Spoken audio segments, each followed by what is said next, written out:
Los últimos días de la Segunda Guerra Mundial. El juicio de Nuremberg. En los últimos días de la guerra, el todopoderoso régimen de Hitler yacía en ruinas. Hubo un tiempo en el que el Führer y su ejército llegaron a controlar casi la totalidad de Europa. A finales de abril de 1945 apenas podía defender su propia capital. Los ejércitos americanos y británicos la cercaron desde el oeste. El ejército rojo soviético atacaba desde el este. Juntos, los aliados habían destruido prácticamente la máquina de guerra alemana.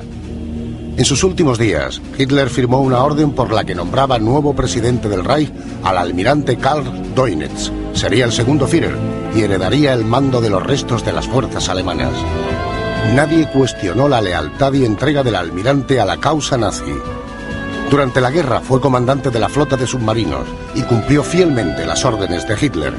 Pero ahora, como nuevo Führer, no podía ignorar los desastrosos informes procedentes del frente de batalla.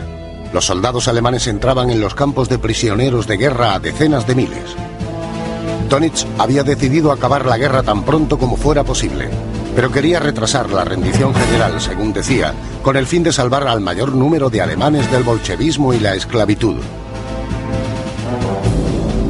El almirante quería ganar más tiempo para los civiles y soldados alemanes que intentaban huir de los rusos, luchando por alcanzar la jurisdicción de las tropas estadounidenses y británicas.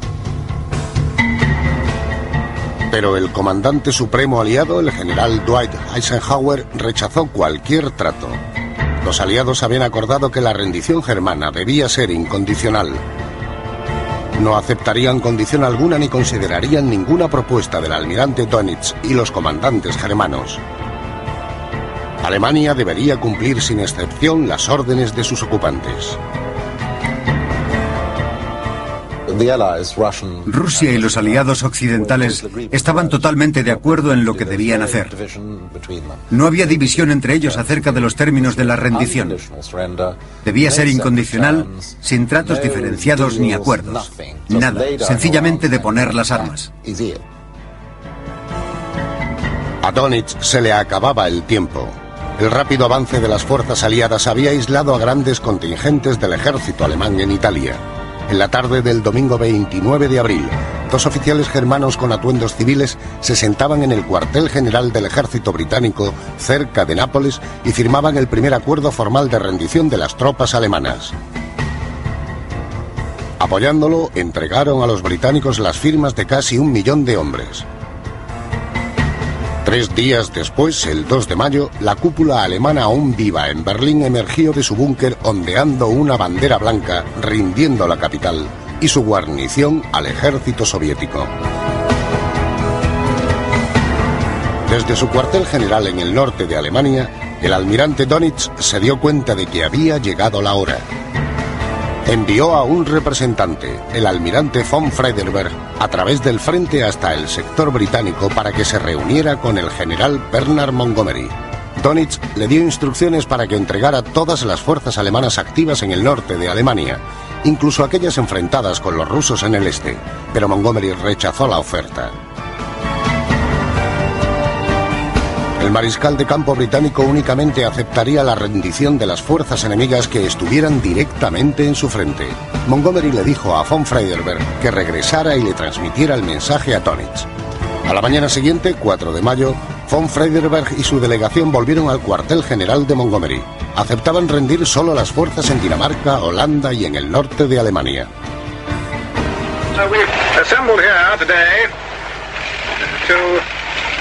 Accept the surrender terms which have been made with a delegation from the German army.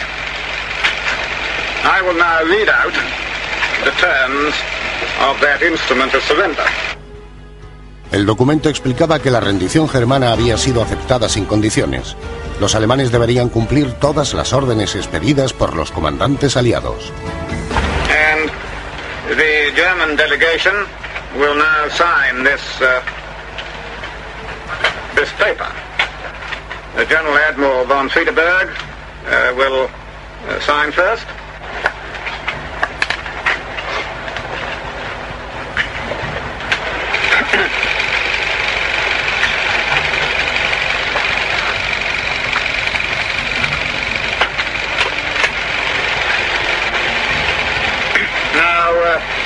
Kinsall will sign next.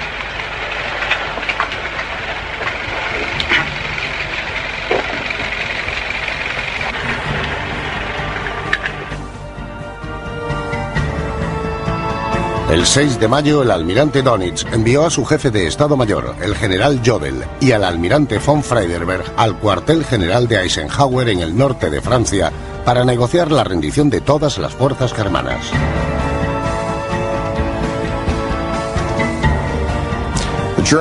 Los delegados alemanes llegaron esperando ser tratados como profesionales para reunirse con Eisenhower.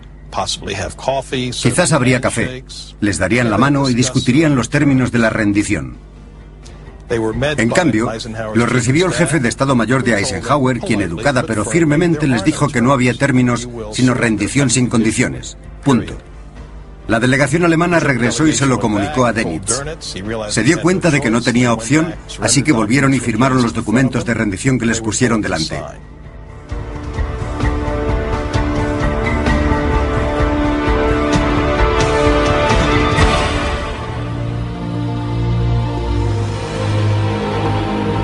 Al final de la ceremonia, Jodl ensalzó el sufrimiento del pueblo alemán y las fuerzas armadas y expresó su esperanza de que los vencedores les trataran con generosidad.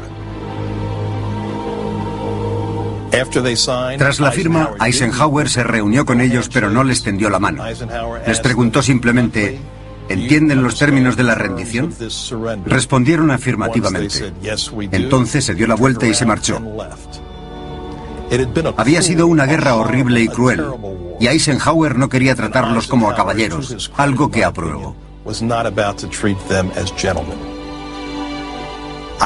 Eisenhower se reunió con su equipo y este le dijo que había que redactar un comunicado.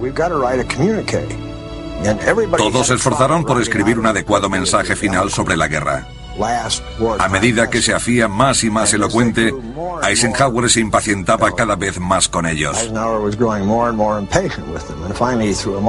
Al final los echó a un lado, cogió un papel y escribió a mano. La tarea de esta fuerza aliada fue acabada a las 2:45 horas. 7 de mayo de 1945. Firmado Eisenhower. La guerra había terminado. Pidieron champán porque había que celebrarlo. Eran las 3 de la mañana y todo el mundo estaba acotado. Llevaron una botella de champán, la descorcharon y no tenía burbujas.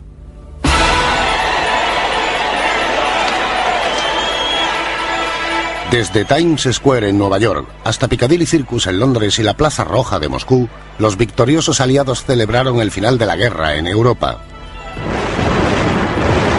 Pero la rendición no entraría en vigor oficialmente hasta el 8 de mayo. El presidente Harry S. Truman lo declaró como el día de la victoria en Europa. I wish that Franklin D. Roosevelt had lived to see this day. General Eisenhower informs me that the forces of Germany have surrendered to the United Nations. The flags of freedom fly all over Europe. Las luces volvieron a encenderse. En todas las grandes ciudades de Europa que permanecían a oscuras desde septiembre de 1939, el 8 de mayo de 1945, las luces volvieron a brillar. Se produjo la mayor explosión de júbilo en la historia de la humanidad. Nunca había habido nada igual. El final de aquella terrible guerra había llegado por fin.